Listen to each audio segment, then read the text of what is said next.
Solitude. For some, it is peace. For others, it is a slow descent into madness. But what happens when solitude turns into a total, inexplicable void? Imagine a locked door, a meal left halfway eaten, a clock stopped ticking on the wall, and three men gone, swallowed by the silence. Hello, I'm Jane. Welcome to Whispered Myths. Today we are not just telling a ghost story, we are opening the cold case file of one of the most disturbing events of the 20th century. We are traveling back to the year 1900 to a lonely rock in the North Atlantic to answer one question. How do three experienced men vanish into thin air? Was it a freak of nature, a psychological breakdown, or something else? Let's step into the darkness of the Flannan Isles.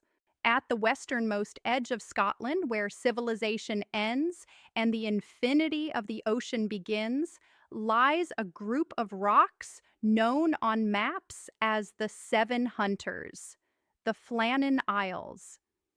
This is a place where nothing dwells but seagulls and the wind, a place where even the soil is considered cursed. The date is December 26, 1900, the day right after Christmas. The relief ship Hesperus approaches the island, cutting through the mist. The goal of those on board is to bring supplies to the lighthouse keepers and perform a shift change. However, everyone on the bridge is aware that something is wrong. Normally, when the ship approached, a welcome signal should have come from the lighthouse. A flag should have been flying from the mast. The men waiting on the jetty should have been waving, but Flannan was as silent as a graveyard.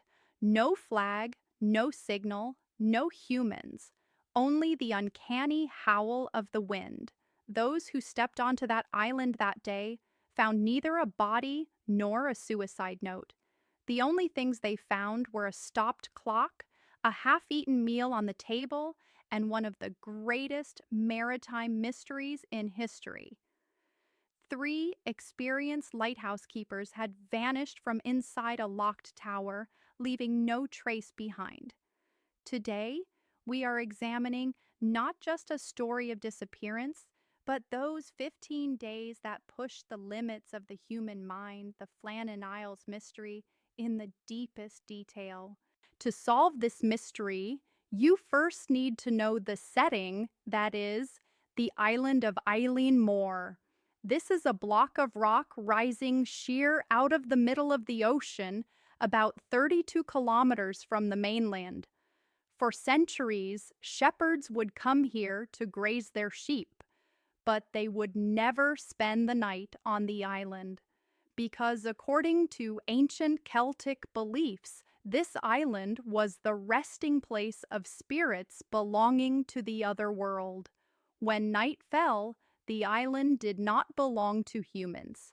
However, the Industrial Revolution and the modern world were not afraid of ghosts. A lighthouse was essential here for the safety of ships passing through the region. In 1895, the famous Stevenson engineering family, which is the family of author Robert Louis Stevenson, began constructing a lighthouse here. It was an engineering marvel, a structure 23 meters high, a fortress challenging the wind, the storm, and time itself. The construction of the lighthouse took 4 years, and it became operational in 1899. Everything was planned perfectly. To sustain life on the island, provision stores, rainwater tanks, and even a small railway system to carry supplies up from the jetty were established. Man seemed to have won a victory against nature. But this victory would last only 1 year. So, who was there that night? We cannot understand the tragedy that occurred without knowing these men. There were 3 people on duty at the lighthouse, and a 4th person was on leave on the mainland. Principal keeper James Ducat was 43 years old. He was a reliable, serious man with 20 years of experience, devoted to his family. He knew the dangers and rules of this job better than anyone. The second name was Thomas Marshall, 28 years old, younger than Ducat, but still an experienced seaman. And the third name was Donald MacArthur. He was serving as an occasional keeper. MacArthur was 40 years old, a tough-tempered former soldier. He was known as a character who was physically strong, accustomed to hardships, and not easily frightened. The duty of these three men was simple: to light that massive lamp with 140,000 candle power every night, to clean the lenses, and to note the weather conditions every hour. A routine, boring, and lonely job. However, on December 15th, 1900, this routine was broken. That night, a steamship named Archtor was passing through the region. The ship's captain wrote in his log, "Flannan Light is dark. No light." When the ship arrived at port, he reported this situation, but due to bureaucracy and bad weather conditions, this information was not evaluated immediately. At that time, no one knew that darkness was the harbinger of a disaster. Days passed. Storms prevented the relief ship Hesperus from reaching the island. Finally, on December 26th, when the weather calmed down a bit, the ship was able to dock at the island. On the ship was the fourth keeper, Joseph Mòr, whose leave on land had ended and who had come to take over the duty. Mòr had sensed that something was wrong before the ship even docked at the jetty. The jetty was empty. There was no sound from the lighthouse. Captain Harvey blew the ship's whistle. That shrill sound echoed off the cliffs, startling the seagulls, but no one emerged from the lighthouse. A flare was fired. Still no answer. Joseph Mòr got off the boat with trembling legs and began to climb those steep 160 steps. With every step, he expected his friends to greet him. Maybe they got sick, he thought. Maybe they are all in bed. When he arrived at the lighthouse's outer door, he saw that the door was closed but unlocked. He went inside. The inside was freezing cold. The fire in the fireplace had gone out days ago. Mòr called out, "Ducat? Marshall?" There was no answer. He opened the kitchen door. That was the moment time froze. There were plates on the table. A meal had been eaten, but not cleared away. A chair was overturned, as if the person sitting had suddenly jumped up. The pendulum clock on the wall had stopped. The silence was so heavy that Mòr could hear his own heartbeat. Mòr continued to investigate. He went up to the sleeping quarters. The beds were unmade. This indicated that the event happened during the day or early evening, not at night. But the truly terrifying detail was in the entrance hall. The oilskins, raincoats that the keepers were required to wear in that terrible weather outside were on the hooks. Or rather, only one was on the hook. Donald MacArthur's oilskin was there. The other two were missing. For a lighthouse keeper, this meant suicide. According to the rules, a keeper would never leave the lighthouse unattended. And no one in December, in the freezing cold of the North Atlantic, would step outside without their oilskin. If MacArthur went out, why hadn't he taken his coat?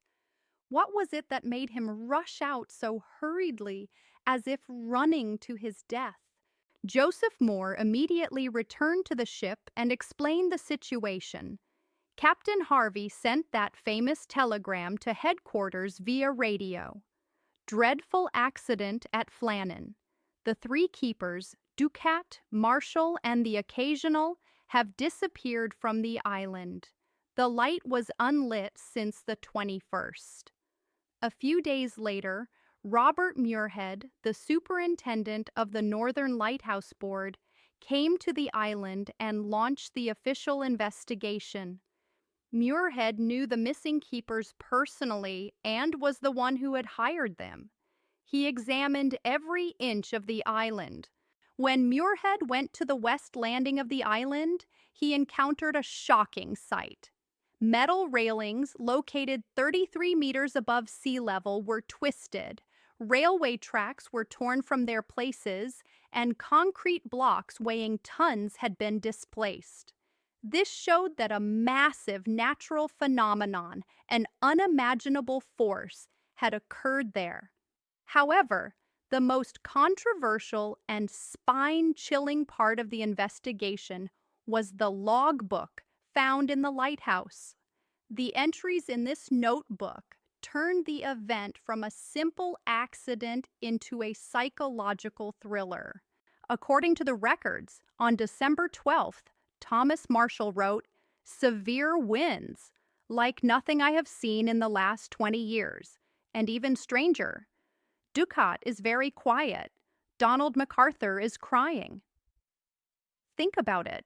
Why would a tough, brawling former soldier like MacArthur cry because of a storm? Moreover, on those dates, other ships and stations in the vicinity reported that the sea was calm. Was there a storm only over Flannan? Or was the storm in the men's minds? The last entry belonged to the morning of December 15th. Storm ended, sea calm, God is over all. And after this sentence, the pen was never picked up again. So, what really happened that day? Superintendent Muirhead's official report was this: the men were swept into the sea by an unexpected giant wave, a rogue wave, while trying to secure equipment on the jetty before the approaching storm. According to the theory, Ducat and Marshall saw the storm and went down. When they didn't return, MacArthur disregarded the rules and rushed to help them without even putting on his oilskin. And at that moment, a giant wave swallowed all three of them. But this theory doesn't explain everything. If the weather was that bad, why weren't the doors and windows tightly shut? Why was life inside the lighthouse so calm? These gaps gave birth to other theories. A state of madness? Did one of the keepers go crazy from isolation, kill the others, and throw himself into the sea? Or were they kidnapped by spy ships? Of course, the local people's theory was different. According to them, the ghosts of the 7 hunters had been disturbed. The lighthouse keepers had disrespected the true owners of the island and paid the price for it. Keepers who served at the lighthouse after 1900 claimed to hear the names of the 3 men whispered in the wind on windy nights. Today, the Flannan Lighthouse is still there, but there are no humans inside anymore. It was fully automated in 1971. Now, there are only machine clicks and the sound of the wind in those rocky corridors. 3 men, James Ducat, Thomas Marshall, and Donald MacArthur. They faded into nothingness, buried in the dark waters of history, leaving behind a cold meal on a table, a stopped clock on the wall, and a mystery that will never be solved. What do you think happened to the Flannan keepers? The ruthless power of Mother Nature or the fragility of the human mind? Share your theories with me in the comments. See you in the next episode of Whispered Myths to meet another mystery whispered by history. Keep your light on.